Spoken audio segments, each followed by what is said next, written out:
And now, a thought from Geico Motorcycle. It took 15 minutes to click on the banner ad entitled, "You Won't Believe What These Child Stars Look Like Now." Be dissatisfied, and kinda sad, about how the child stars look.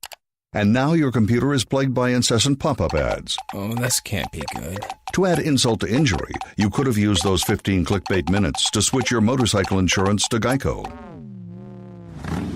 Geico. 15 minutes could save you 15% or more on motorcycle insurance. Prepare for glory! I don't know if you got your popcorn ready. If you got your popcorn ready. I came out the womb, I was ready. And he's hit the end zone for an unbelievable touchdown. I would be honored if you played football for this team. Throw it up above his head. They can't jump with me. Golly. Oh, they tackle him at the 40-yard line. Who can make a play? I can. Who can make a play? I can.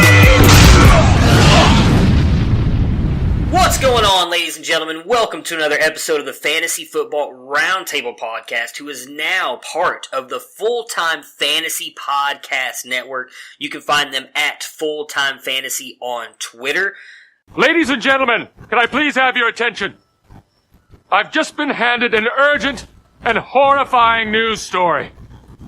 And I need all of you to stop what you're doing and listen. We are super excited to have joined them. Dennis is already here. We're not even bringing him in. He's jumping into the intro with me here as we're about to talk about that. Of course, I am your host, Matt Bruin. You can find me at SportsFanaticMB.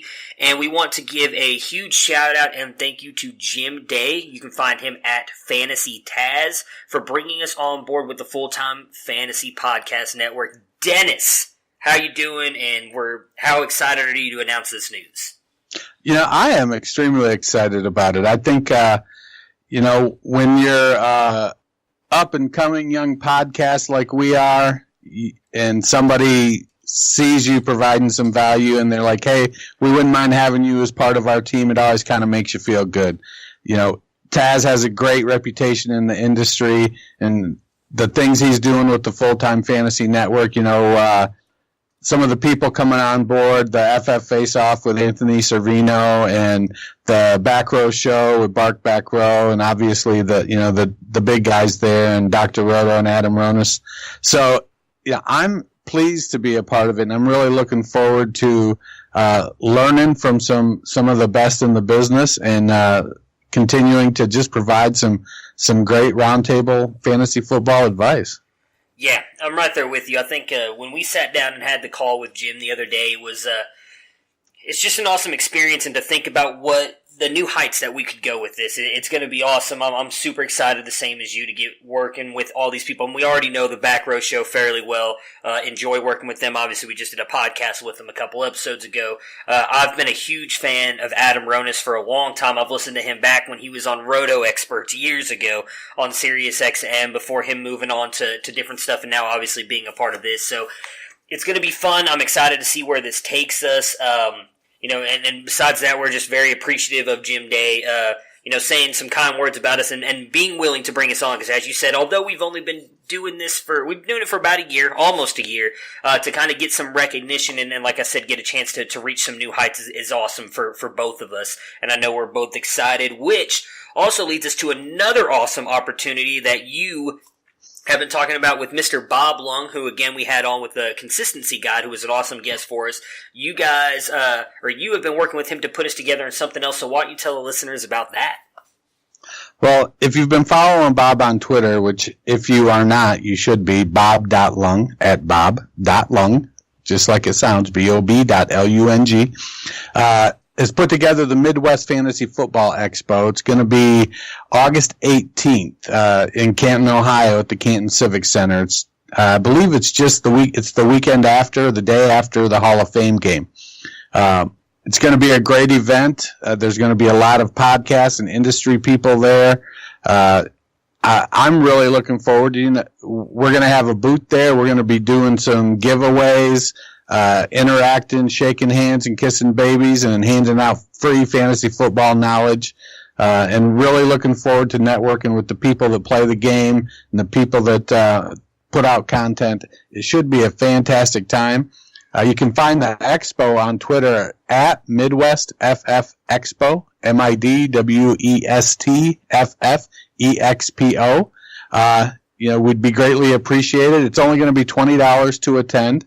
There may or may not be some available discounts to attend the show. I think there'll be some codes coming out. So if you haven't registered yet, maybe wait a week or so and keep your eyes peeled following that account there. But we're pretty stoked to be there. We're looking forward to it.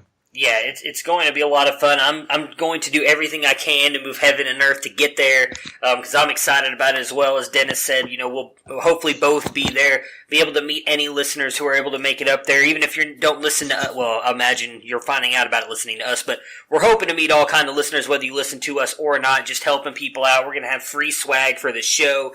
As Dennis said, we'll be handing out free knowledge. Whether you want to take it or not is up to you, but we're excited about that. There's actually going to be a podcast stage where some of the podcasts will be doing live podcasts in front of everybody, which should be a lot of fun as well. It's going to be a great time, so I'm hoping any of you who listen that are up in that area, or even if you're not and you're able to make it up there, it's going to be an awesome event, and I know we both cannot wait to get to it and expand, as you said, and kind of interact with other people in the industry.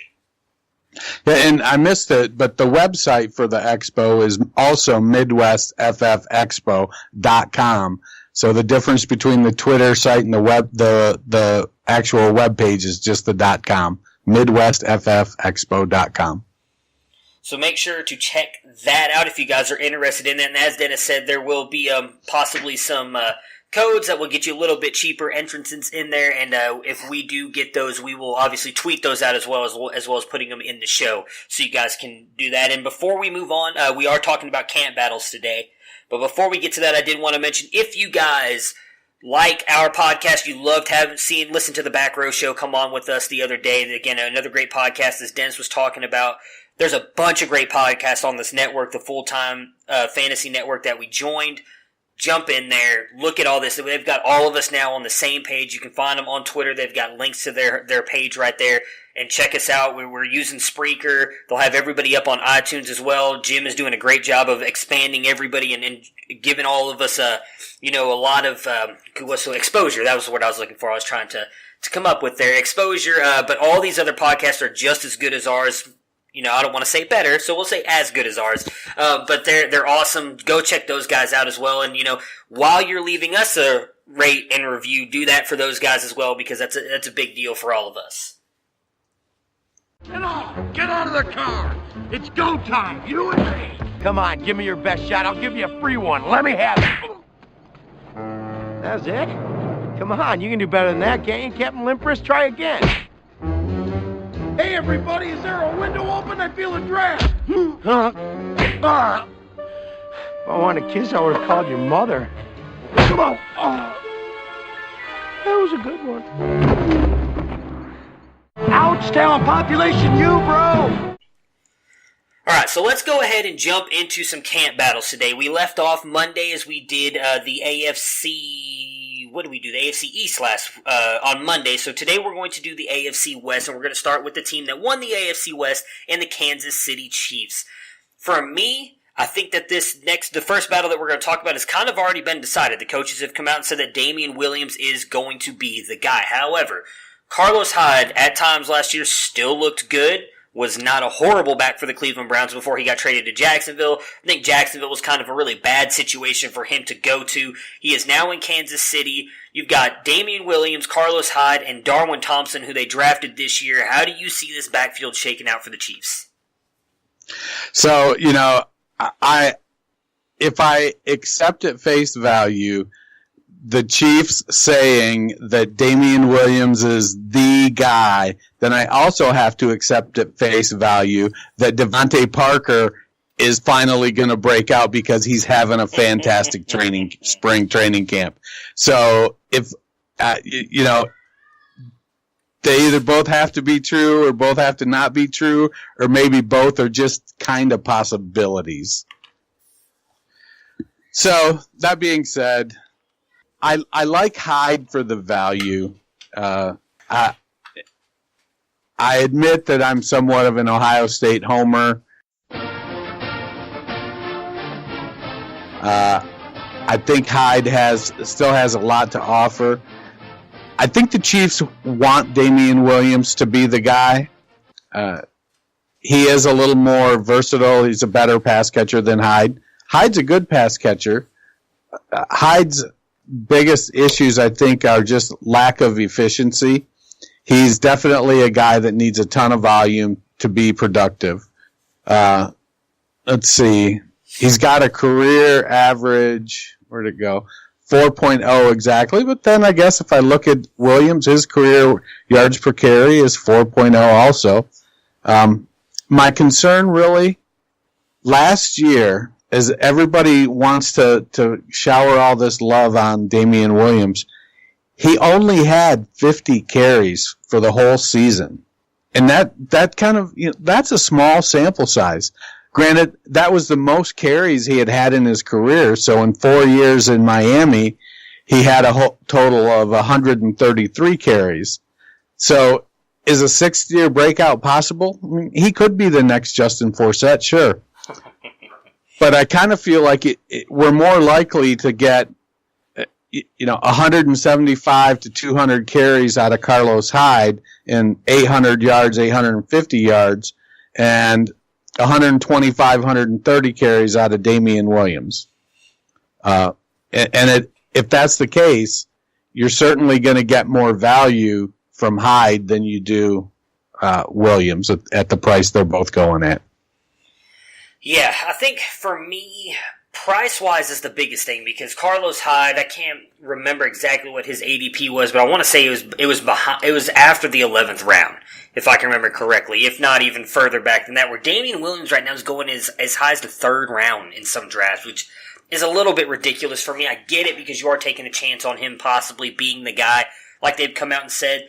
He does worry me a little bit, as you were just talking about. He's, the most carries he's had, I think, was last year in Kansas City with 50. The next best was 46 in Miami, where he was really kind of the guy before. That was the year that, goodness gracious, who was it? Jay Ajayi, correct? Was that Jay Ajayi was there, got hurt, or got traded? He got traded to the Eagles. And then Kenyon Drake and him were kind of splitting time for a little bit. Then Williams got hurt, and Drake really kind of came on strong. That was when everybody kind of fell in love with Drake. So it's really hard for me to believe in Damian Williams, and I'm right there with you. And I don't hate Carlos Hyde. I mean, maybe part of me loves him just because he's an Ohio State Buckeye. I do think Williams is going to get the shot to be the guy, and I do think he's a better running back just of what he can do out of the backfield. I know Carlos Hyde can catch the ball, but I don't think he's as good a receiver out of the backfield as Damian Williams is. I think the wild card here is Darwin Thompson. Because they drafted him, he is a good receiving back. I really don't know how they're going to mix him in there. But if I had to take a guy, I think I would probably try and grab Carlos Hyde and Darwin Thompson and see if maybe those two don't mix together well, than really spending that high draft capital on Damian Williams, because I just don't think that he's going to be I don't want to say Le'Veon Bell because nobody's loving, but the full bell cow here in this offense. I just don't see it happening. I agree with you. I don't think he's getting his, close to 200 carries or whatever. I think it's going to be, I do think he's going to get more than Hyde, but I would imagine it's going to be closer to, 150, 160, something like that. Yeah, I think Hyde's going to end up out carrying him. I think if you add targets plus carries, I think they're going to be pretty even. But I think Williams will end up being more of the receiving guy. We're in the midst of a startup, a 12-team super flex with some wacky scoring. Do you remember where Williams went in our draft? I don't. I want to say it was like the 5th or 6th round, but then again, everybody got pushed down in that draft because of the quarterbacks and everything. I remember seeing, I don't remember who I took. Yeah, he went at the 603. Yeah. He was running back 21 off the board. Yeah, so I wouldn't mind taking him as a running back 21 because right there you're almost taking him as a running back 2. So I don't think that he would be a bad running back 2, especially with as bad as the running back market is, in my opinion. I feel like I think it was Bark said on the show with us last time, once you miss out really on like those top 5 running backs, there's a pretty, I want to say a big gap. There's a little gap between those top 5 and everybody else, and I would even say 6 through 14-ish, looking at my rankings right now, is not that big of a gap. But then after that, all those guys, 14 through 24, are interchangeable in my opinion. Yeah, you're hoping that one of them gets over 140 touches, basically. And, I don't know if that's feasible. Yeah, exactly. So that one, I guess we'll shelve that one for now and see how everything else goes. I know you're leaning Hyde. I'm leaning Williams just a smidge, but not by much. But I do agree with you at somewhat that Hyde is going to get a lot more carry than I think a lot of people think he's going to. So Hyde went at the 16:07. Oh. Darwin Thompson went at 16:04. Yeah, so see, those two. See, but I would imagine in redraft leagues, I'm thinking Hyde will probably go way before that. Maybe. I could be wrong. We also will have more information by the time most redrafts are going, so we'll see what happens probably preseason games with those two. I mean, yeah, see that.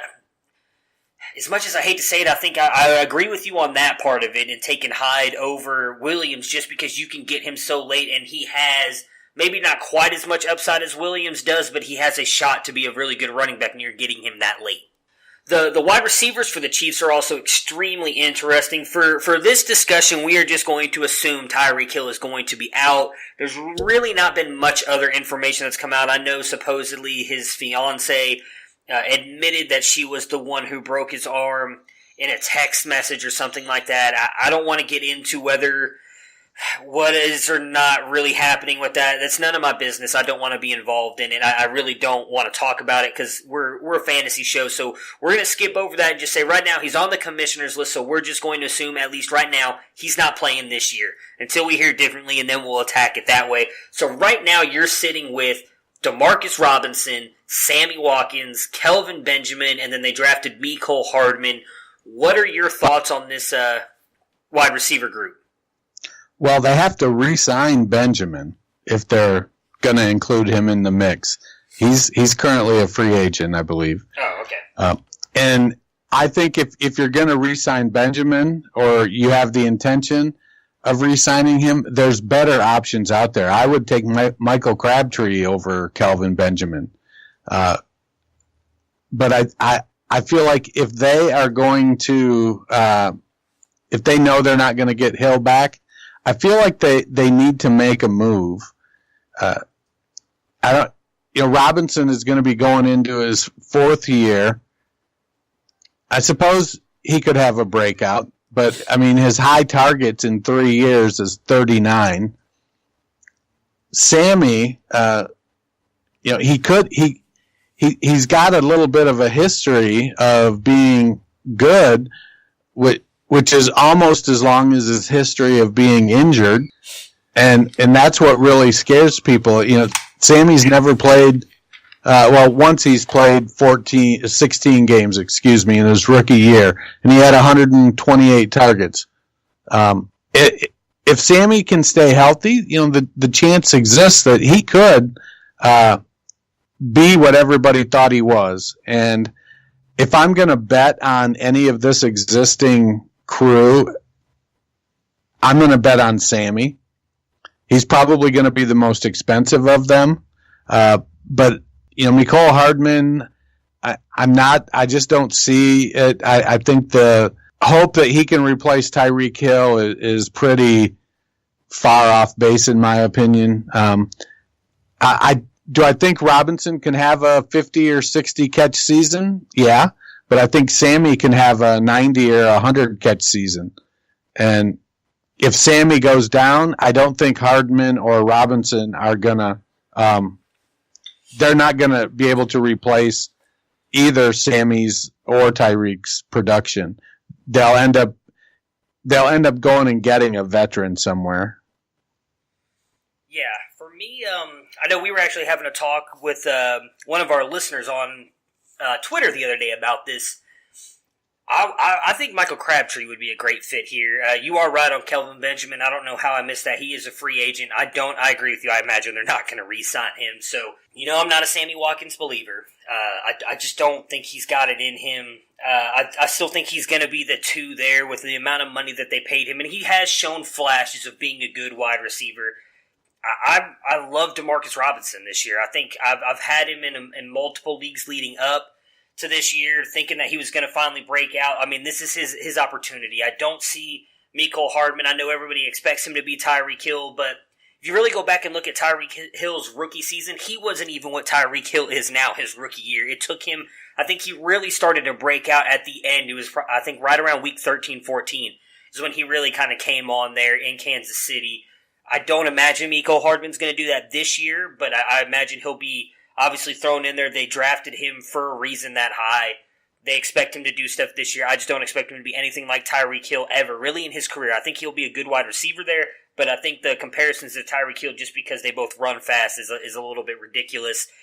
Give me Demarcus Robinson. I think Robinson's going to have a great year outside of Travis Kelce, who I know we all joked on the pod with the Back Row Show has a chance to probably catch like 300 balls this year. But I think it's going to be Kelce's obviously the number one, and then I could see Robinson being the number two, with Sammy Watkins coming in 3, and then Mecole Hardman obviously being that slot guy. We'll see what we get from him, but I'm leaning Robinson on this one all the way.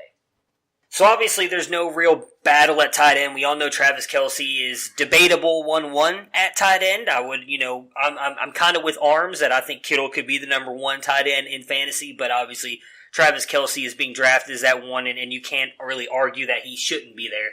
So let's move on to the Los Angeles Chargers. Ooh, I was debating in my head if it was Los Angeles and San Diego there for a second. There's really not a lot of battles going on here at wide receiver and or quarterback or tight end. We all know it's going to be Hunter Henry there. Wide receivers, you've got Mike Williams, Keenan Allen, Travis Benjamin. They've all kind of cemented their spots. The one battle really comes down to the backup / receiving back for the running backs there behind Melvin Gordon, between Austin Eckler and Justin Jackson. Eckler, who's done a pretty decent job behind Melvin Gordon at times, and Justin Jackson we saw really kind of burst on the scene. Both of us, big fans of him last year coming out of college, coming out of Northwestern. So your thoughts on the Eckler and Justin Jackson battle there in Los Angeles? Yeah, I think that Eckler is shown he's not the most powerful of the two. He's a good receiver. He's shown himself to be good in that aspect. So if Gordon goes down, I do think they split carries, and Eckler is sort of I don't want to say third down back, because Gordon caught 80 passes last year or something. You know, Gordon, they've made Gordon a volume pass catcher, but Eckler is probably the better pass catcher. He had 53 targets last year and averaged over 10 yards of reception, which is really good. He had 106 carries and averaged 5.2 yards a carry. I think that Jackson is a better inside runner. So if Gordon goes down, I see the carries as probably a 2-to-1 split in favor of Jackson. He looked really good when he carried the ball last year, and he's a good pass catcher in his own right. I just think he's a little. They're both about 200 pounds, and if Gordon goes down, I don't think that I don't think Anthony Lynn believes either Eckler or Jackson can really carry the load for 20, 25 carries a game, and so they'll split it up. You just have to figure out which one, and if I'm using, let's say, applying the consistency principles to it, Jackson getting more touches and a few catches has, I think, the ability to be more consistent in scoring versus Eckler getting a few carries and a few more targets, because there just aren't as many targets usually. And so he could break a big one, but he might get you 14 points one week and 3 points the next, whereas Jackson's going to be more consistent in that 7 to 14 kind of range, or 8 to 14 range, getting yardage on the ground and rushing touchdowns. So between the two of them, I usually am going to go Jackson, and he usually is the one that is available last. Mm-hmm. But, most people have Melvin in their top 8 running backs, so it just depends on whether or not he can stay healthy. Yeah, Melvin Gordon's actually has an ADP of top 5, actually. He's the 5th running back coming off the board, which is a little bit surprising to me. Again, I've always kind of been a noted, I don't want to say Gordon hater, but I just think he's a little overrated. His he didn't average over 4 yards a carry until his fourth year in the league, and I'm not a huge believer in Gordon either. I find a reason to not own him. Yeah, I avoid him in every draft that I can. It's not that he's not good. He is. I hate because people. I've had people come at me on Twitter before when I say stuff like that. He's a good running back. It's just and I know it's easy to say if you take away the volume, but if he was more of a splitting, if he split the ball more with Jackson or Eckler, I guarantee you he would not put up the points he does for fantasy. It's because he gets so much volume. And there's nothing wrong with that. That's the whole point. As we've said many times on this podcast, volume is king in fantasy. So as long as he's getting that volume, he's going to be a top 5 back. He's just one of those guys that I'd rather avoid. When it comes to Justin Jackson and Austin Eckler, I feel like I pretty much agree with you. I do think that if Melvin Gordon were to go down, Jackson's probably going to be the guy who gets the ball a little bit more than Eckler. Eckler is a phenomenal receiving back. So Justin Jackson, obviously, we saw him a little bit last year at the end of the year when Melvin Gordon was struggling a little bit with the knee injury there. 50 rushes with the 206 yards, a 4.1 yards average. But Eckler has actually been a little bit better rushing the ball. He got 106 last year and averaged 5.2. So I don't know if they've leaned heavily on Justin Jackson being the guy. I do think that they're probably going to split it up a little bit, but I agree with you. I think Eckler is going to be more of the receiving back, and they're going to lean more on Justin Jackson because he is a great runner. We saw it at Northwestern. We saw it some last year. So if you have Melvin Gordon, if it were me, I would try and handcuff him with Justin Jackson. I know a lot of people try and go the Austin Eckler route. I would rather have Justin Jackson. And I agree with you. If I'm trying to get any of those guys, I would take Justin Jackson overall because you can get him so late. And Melvin Gordon does have the injury history, so there's more than likely a high chance he's going to miss a game or possibly 2 this year due to injury. And that's really it. I mean, I guess the next big question we could look at for the Chargers, and I'll just ask you and get your take on it, with obviously Tyrell Williams being gone, everybody's assuming Mike Williams is going to move into that wide receiver 2 spot. However, there are a lot of people out there who believe Mike Williams is a phenomenal wide receiver, very talented. Is this the year that he overtakes Keenan Allen as possibly the one in Los Angeles? I think the potential exists from a fantasy point perspective, just because of the touchdowns. A touchdown is 60 yards receiving, basically. Mm-hmm. And Williams, he's a big guy. He's a red zone threat. And he's really good down the field. So, Keenan Allen, whom I love, is a PPR monster, and he can swallow up the targets like nobody's business. But if I'm going to take Keenan Allen in the 3rd round, maybe early 3rd, versus Mike Williams in 8th or 9th, I'm probably leaning more towards Mike Williams.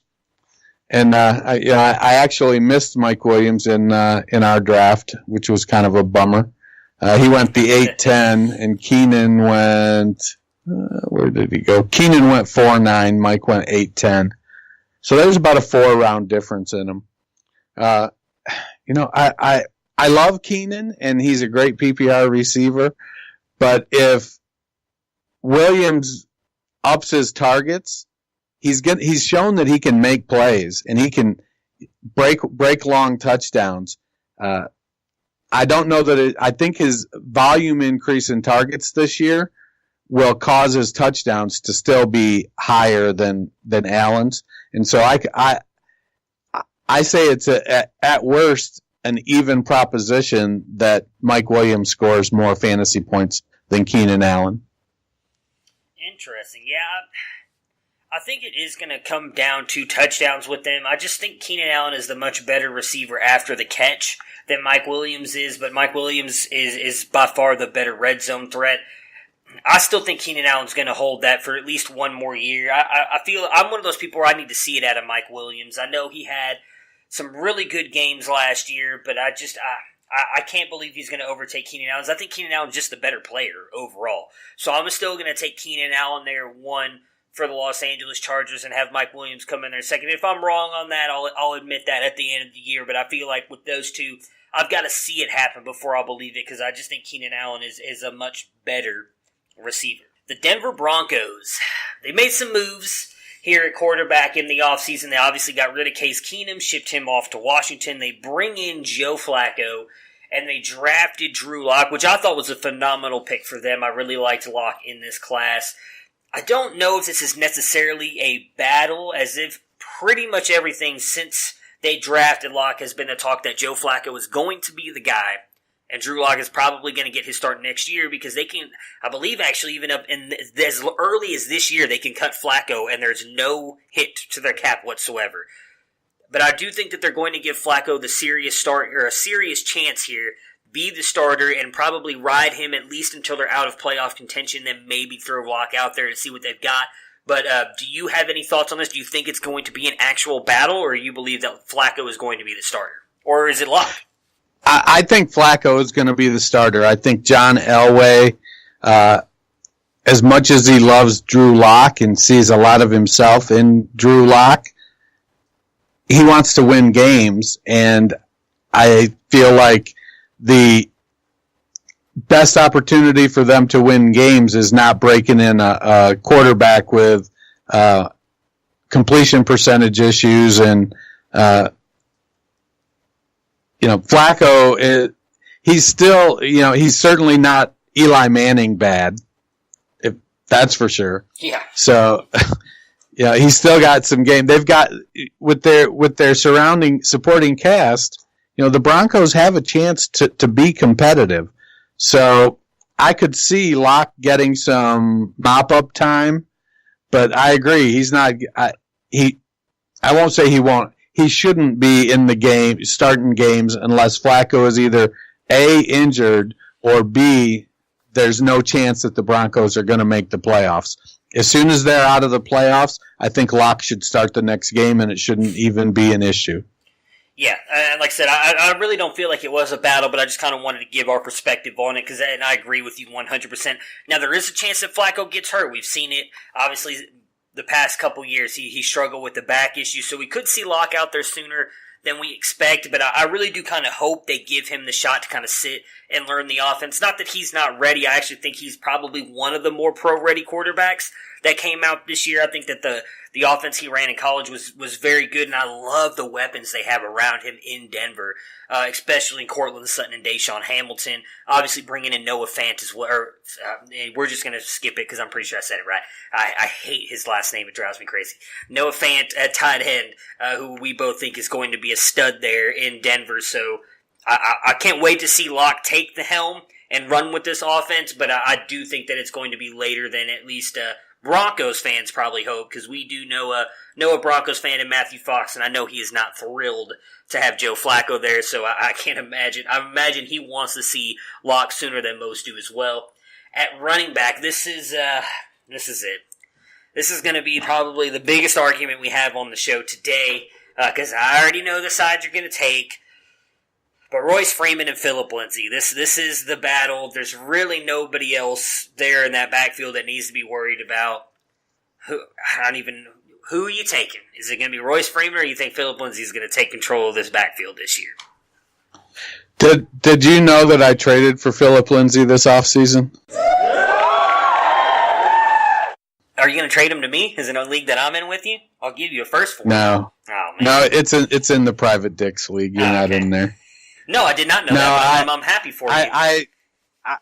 I was, I'm just not at a point where I'm going to be competitive this year. That's a deep league. It's super flex, 2 tight end with premium, bunch of starters, 9 IDPs. It's a really deep league. And, I had Zeke, and I felt in trying to make a run last year, I traded away my draft picks. And I ended up trading Zeke for Amari Cooper, Phillip Lindsay, and a second-round pick, I think. And so Phillip Lindsay is now my RB1 on that team. I do have Kareem Hunt out, but I like Lindsay fine. I don't know that he's going to be able to hold up. He had 192 carries last year, but Freeman had 130, which is, to me, when you watched and heard about their games, I'm almost surprised Freeman didn't have 30 carries, let alone 130. And Freeman wasn't terrible, but it was a situation, it almost seemed like when Freeman was in the game, they ran the Mike McCoy offense. We're going to take this big guy and we're going to run him straight up the middle, and that's the only thing we're going to do with him. And then they put Lindsey in the game, and now we're going to run this wide open offense. Now, Lindsey has shown that he's a dynamic runner, and more power to him. That's why I was like, well, I guess if I'm going to make a move in this league, Lindsey, I'd like to get back a startable running back, and I felt like Amari Cooper and Philip Lindsay was a pretty good return. In that same league today, the guy who I traded Zeke to, Mr. Dynasty Theorist, traded him he traded Zeke, Lamar Miller, and Juju for 6 2020 first, 2 2020 seconds, and a 2021 second. So he's loading up for that draft next year, which I'm having fun looking at right now. So made me feel terrible about the deal I made. I'm like, man, I freaking just gave Elliott away. Yeah, sounds like it with that. Yeah, well, I got Amari Cooper and Philip Lindsay, so I guess it could be worse. But that being said, I think it's going to be more of an even split this year. Fangio, they brought in Scangarelli from San Francisco to run Rich Scangarelli. I forget his name even. Yeah, Scangarello. So he's going to be running the offense. I think that Cortland Sutton and Deshaun Hamilton are the starters there. I know we want to have romance this return from the Achilles for Emmanuel Sanders, but I think at best he's going to be just a third receiver. And it wouldn't surprise me if Tim Patrick surpasses him. But running back, I think it's a coin flip. It's going to come down to, if I'm drafting him now, I'm probably going to go with Freeman just because of the price, and I think it's going to be a fairly even distribution of touches, and so I'm going to take the cheaper one. Yeah, see, that's the one argument I think Royce Freeman has, if you're in any kind of startup right now, is that he is much cheaper than Philip Lindsay. In most drafts that I've seen, he's being drafted as like a top 13 running back, which I love it. I mean, I've been all aboard the Lindsay train for over pretty much a year now at this point. I've loved Philip Lindsay. I'm going to reference a tweet that one of our friends in one of the leagues that we're in, Chris Miles, put up in one of our chats, and that Philip Lindsay averaged more yards before contact than any other RB in the NFL in 2018. He averaged, I lost it. I don't know where it went. It was, it was like 4 yards a carry or something 3 yards. before it was 3 contact. yards before contact, where Royce Freeman was getting 0.8 yards before contact. So that's the difference between those two. Now, I do not think Royce Freeman is as bad as that stat comes off. I agree with you that I feel like some of the times, if you go back and look at Royce Freeman's film, it's really literally just run it up the gut. And I don't know if that's maybe just because he is a big back. They just assume he's going to run people over, where Philip Lindsay was getting a lot of outside zone runs. In fact, in that tweet that I was just reading that about, you look at the things, one of the videos they show right there is Philip Lindsay getting an outside run, where he's just faster than Royce Freeman. He just is. He's more explosive and dynamic than Royce Freeman is. I do agree with you that I think Philip Lindsay is going to regress back to the means a little bit. I don't expect him to be as great as he was last year, but I'm also not going to count out that he's going to be close to that. I do worry a little bit about injuries because he is a slight back. He is not big, but I love the way he runs. If you really watch like his footwork and the way he's running, what he does, his subtle moves in the backfield, it's amazing to watch. If he was just a little bit bigger, I think everybody would be talking about him as a top 12 back. I think really the only thing you can hold against him is his size, and that's what everybody talks about. Oh, he can't hold up. He's going to get injured. Now, we did see him get injured last year, but that was 1 year Let's see what happens with it. I still think Phillip Lindsay's going to be the main guy here in the backfield, but I do think Royce Freeman's going to get more run than he did last year. I don't think he's going to be this kind of almost forgotten player in that offense, if that's the best way to put it. And jumping onto the wide receivers, as you talked about real quick, I agree with you. It's going to be Sutton and Hamilton all day long. I actually wouldn't be surprised if Hamilton starts off having the better year than Sutton, just because I feel like he's not – Sutton, I don't want to say he's more of a deep threat, but he's definitely got more speed than Hamilton if they use him that way. I think Hamilton's going to get more work there with Flacco than Sutton will. But I love both of those guys. I think Denver's building a nice wide receiver core there. And I do think Tim Patrick is going to outbeat Emmanuel Sanders. I don't think he's going to come back. I know we talked about before earlier in the year that he's already running and everything, which is, I mean, great for him, but I believe in Tim Patrick. He showed me enough last year to think he can be a decent wide receiver 3 on that team. And then obviously Noah Fant, I think, is going to be just ridiculous there at tight end. The Oakland Raiders, or should we call them the Las Vegas Raiders now? How are we supposed to handle this Raiders change yet? Are they still Oakland since technically they're playing somewhere right now? Not technically. Yeah, they're playing in Vegas? Oakland this year. They're still the Oakland Raiders. Okay. So then next year when we're doing the podcast, they'll be the Las Vegas Raiders. So that's right. The running backfield, yeah, that's exactly what it is, Matt. The backfield there for the running backs in Oakland is interesting. So obviously everybody just assumes that Josh Jacobs is going to be the bell cow. I know 2 people on this podcast, I'm pretty sure I'm talking about us, don't necessarily agree with that. But you also have Jalen Richard, goodness, why did I forget his name? Doug Martin, Mr. Douglas Martin, and then Chris Warren, the third back there as well. I know that since me and you are not big Josh Jacobs fans, what is it that you expect, or how is it that you expect these running backs to kind of work out here for Oakland? I feel like John Gruden is going to try to give Richard about 65 to 70% of the touches to start the season. And then Jacobs is going to not really, or did I say Richard? If I did, I meant Richard. Jacobs. Yeah, I was about to ask you. Okay. No, Jacobs. He's gonna be aiming to get Jacobs 60 to 70% of the touches. And I don't know that he's going to necessarily perform. Richard is an excellent receiver, and he had 81 targets last year and caught 68 passes. So he's going to start out being the guy that spells him on third down. Chris Warren looked really good last year in training camp and then got dinged up, and I think they just stashed him on IR. I feel like he could have came back and played. They brought in veteran Doug Martin, and they've got DeAndre Washington, who had a over 1,400-yard season playing for Cliff Kingsbury at Texas Tech. So, they've got Josh Jacobs and some other guys.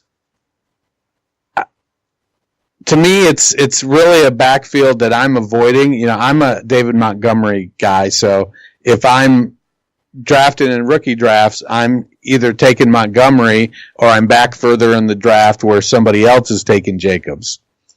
So it's hard because anybody I take from this backfield, I'm taking them just for depth. And so I'm probably not going to take Martin. I'm probably not going to take Washington. But in the late rounds, I could be convinced to take Jalen Richard or Chris Warren. Yeah, so this one's been tough for me looking at it because we all know the way that... Because are we just being stubborn? Is that it? Are we just being stubborn about Josh Jacobs? No, I don't think that.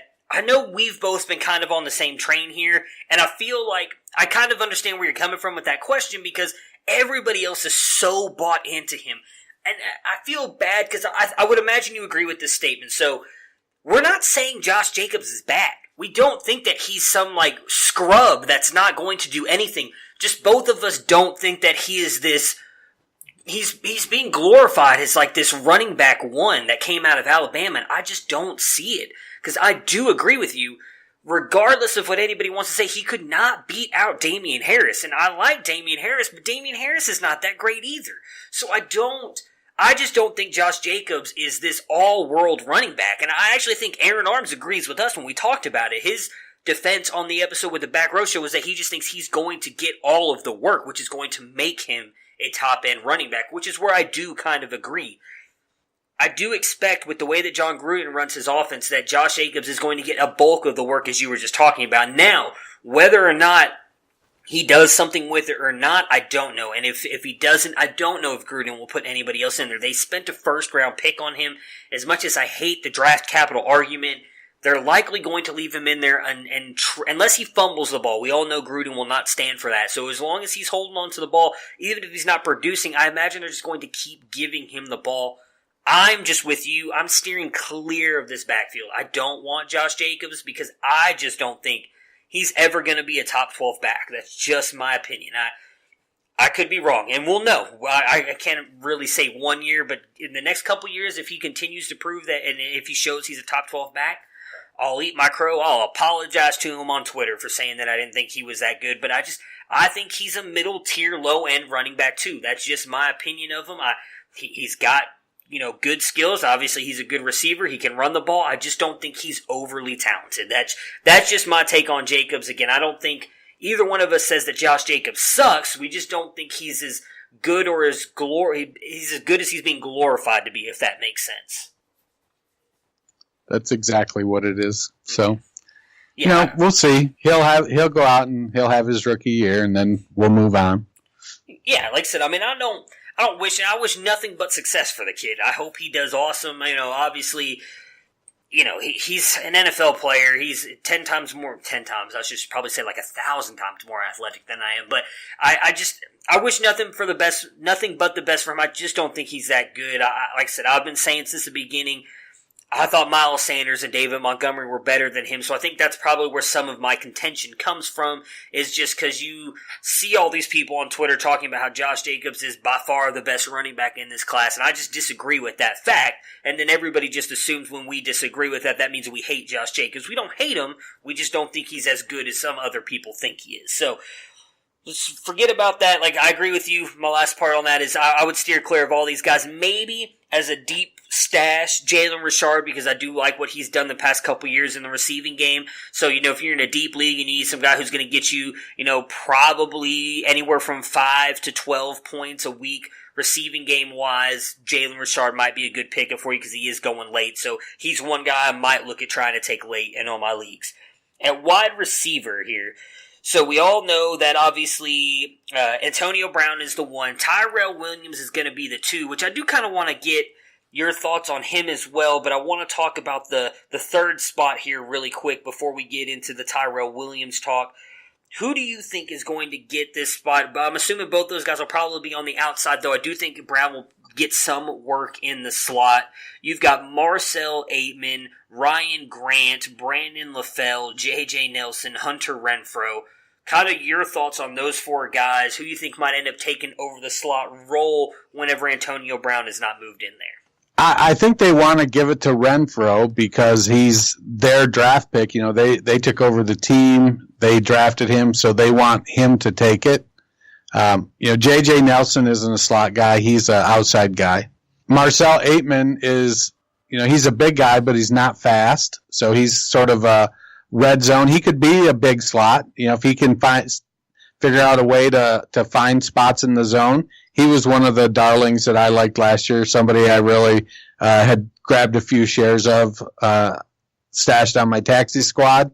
I like Aitman's game, but again, I'm team big wide receiver, and with Antonio Brown's versatility, I could definitely see them when they line up in 3 wides, putting Brown in the slot and Aitman on the outside and Williams on the outside.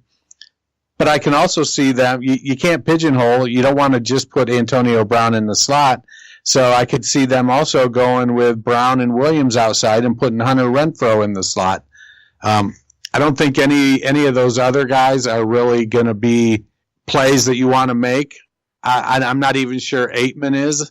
I think if you're aiming for a third wide receiver on the Raiders, you're going for Renfrow. You're talking, a wide receiver 6 kind of guy, maybe wide receiver 5. So there isn't a whole lot of discussion to be had there, in my opinion. So yeah, I For the most part, I pretty much agree with you. I think it is going to go to Renfro. They did draft him. I think he's probably the best option there at slot as well, or at slot.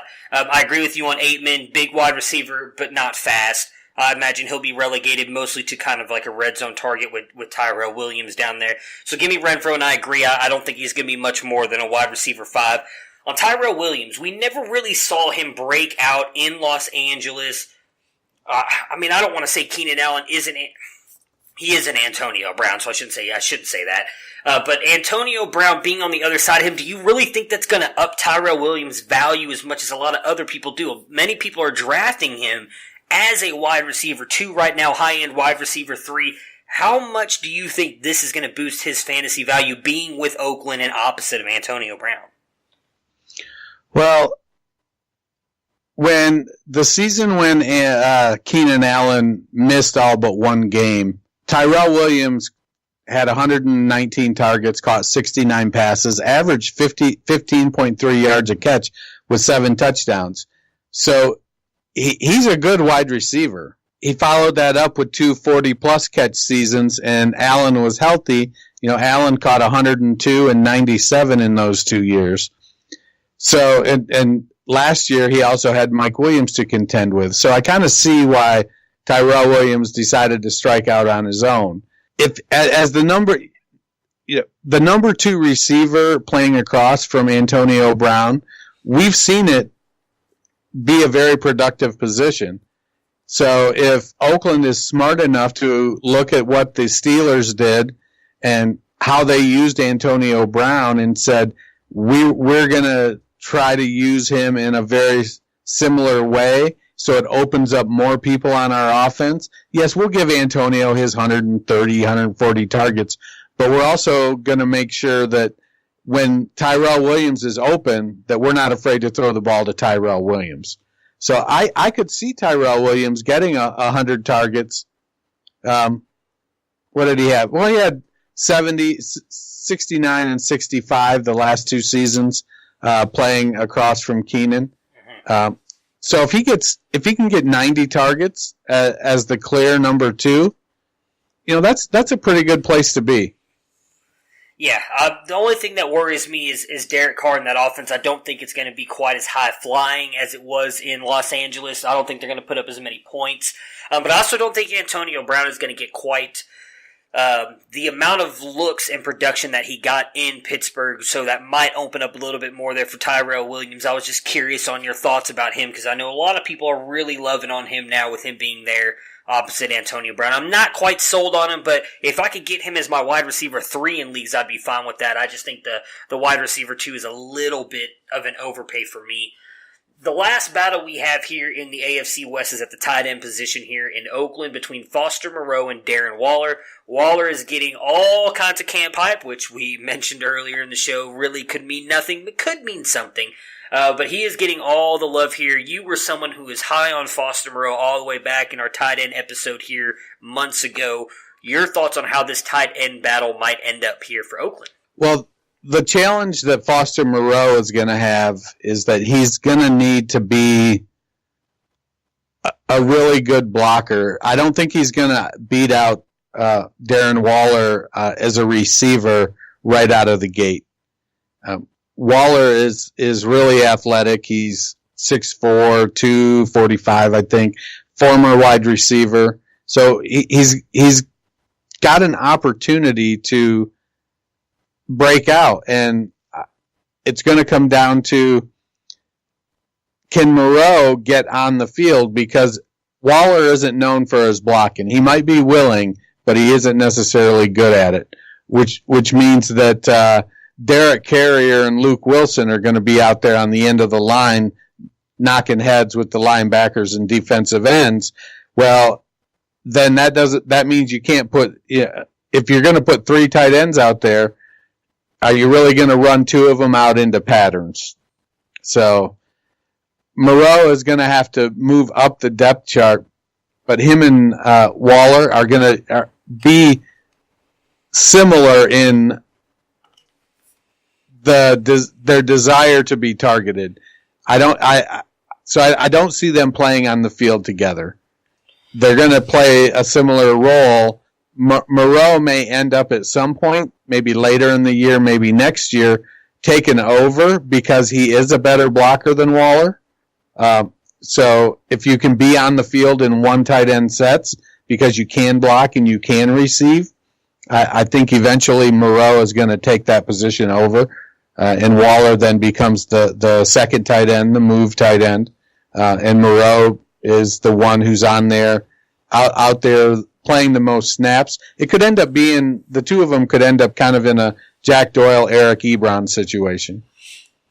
Yeah, I'm right there with you. I think Waller starts off the year. Moreau, I wouldn't be surprised if he gets on the field at some point in time later in this year, but I feel like next year is going to be his real kind of chance to step up and take over as one of I shouldn't say premier tight end, but take over at least as the starting tight end in Oakland, and then we'll see what happens. We saw what Jared Cook was able to do last year in this John Gruden offense. I'd imagine if Foster Moreau can do somewhat, or at least produce half of what Jared Cook did offensively, he's going to be a very good tight end, and we do expect that to happen for him. So that right there is going to do it for our camp battles here in the AFC West. We will continue these on Monday with putting together a little bit of a game here, so we might just do two teams, and we're going to start with the NFC North on Monday. Might just do the two top teams because there's a little bit of a game I'm putting together now that we might do Monday. Might wait till Thursday. I don't know. We're going to play things loose here. Play, shoot from the hip.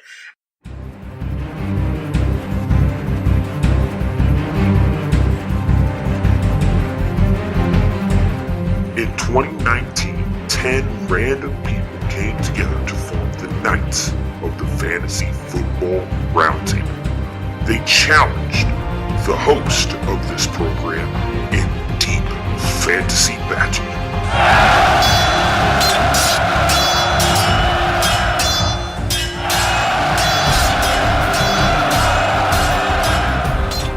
In hopes of dethroning one of these hosts and proving that they themselves are the best in all of fantasy football. The fight will rage on through the entire 2019 season. Will one of these 10 owners be able to dethrone the host, or will the host end up ruling the day once again? But Listener League time. So just want to talk about this a little bit. We're still running the same thing we did Monday's episode. Drop a GIF. You can either tag me, you can tag Dennis, you can drop it in the comments for the show whenever it gets put up on Twitter, however you want to do it. But drop a GIF of your favorite IDP player. And the winner of this one not only gets into the Fantasy League, but they also get a free subscription to the IDP Tipsters. So that is great right there, the free year subscription already to a great site. And then obviously you get into our Listener League. Right now, it is just here's my list. Alright, so the listeners we've got in here right now, obviously Jonathan Weber, who we again appreciate being one of the most dedicated listeners and guy who's been following us for a very long time. Ricky Wilson for doing leaving an awesome review, which we really appreciate as well. He was picked at random, but it was a really good review too, so I know it may not sound like it was random, but it was. And then Ty Moss for buying the Babylon Consistency Guide, which we really appreciated. We had Trent in there. He unfortunately deleted his Twitter account, so Trent, if you want to hit me up I shouldn't say at because you don't have Twitter anymore, fantasyfootballroundtable@yahoo.com. If you want to send me an email with a way for me to get a hold of you, you are more than welcome to still stay in the league. But since I cannot find you on Twitter anymore, we are going to award the pet one, which we did the last time we did this, so about a week and a half ago is when it closed, to Mr. Ben Boham at Ben Boham2.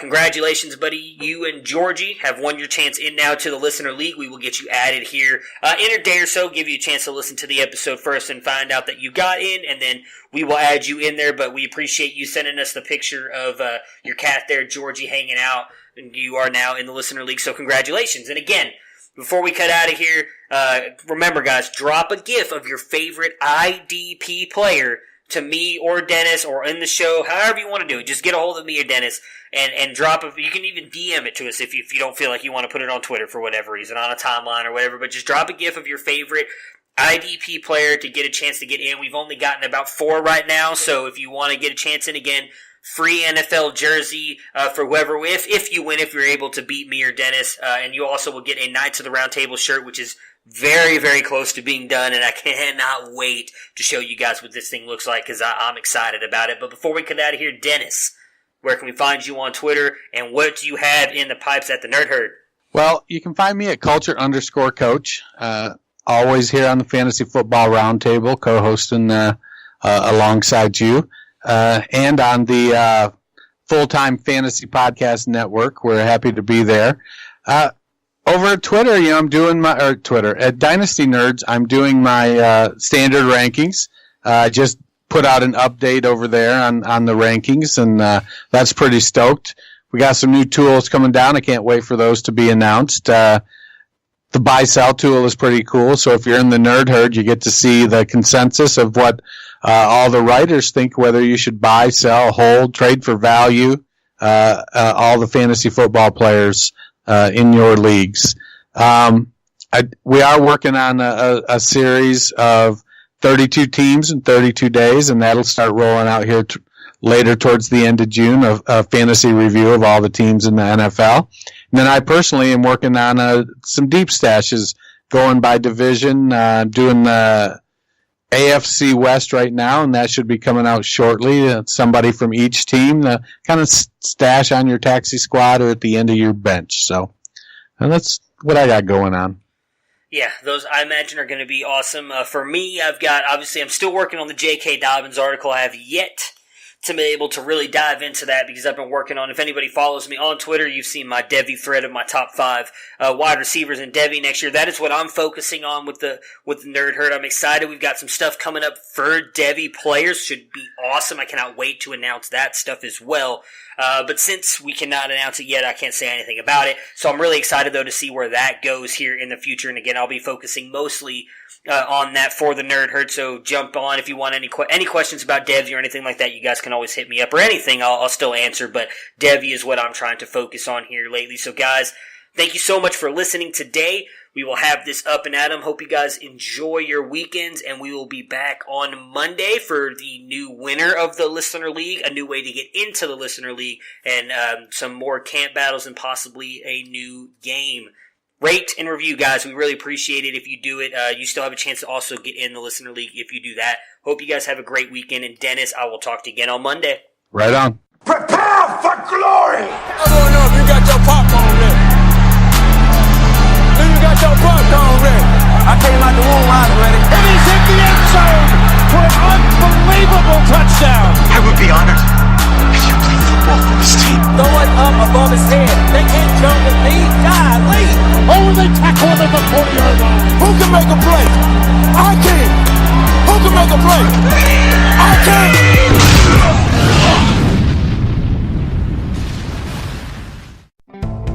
There's a difference between do it yourself and do it for a living. At the Home Depot, we get that. And we're here to help pros get the job done with the products and brands you trust. Technology to keep your job on track. Job site delivery to save you time. And bulk pricing on over 4,000 items every day to save you money. When you've got a job, we're on the job. The Home Depot. More saving, more doing. Friday night, Sunday brunch, it does not matter. Facts are facts, queen. Every cigarette can cut your life short. Find that hard to believe? Then tap the banner for more. This free life. Freedom to be tobacco free.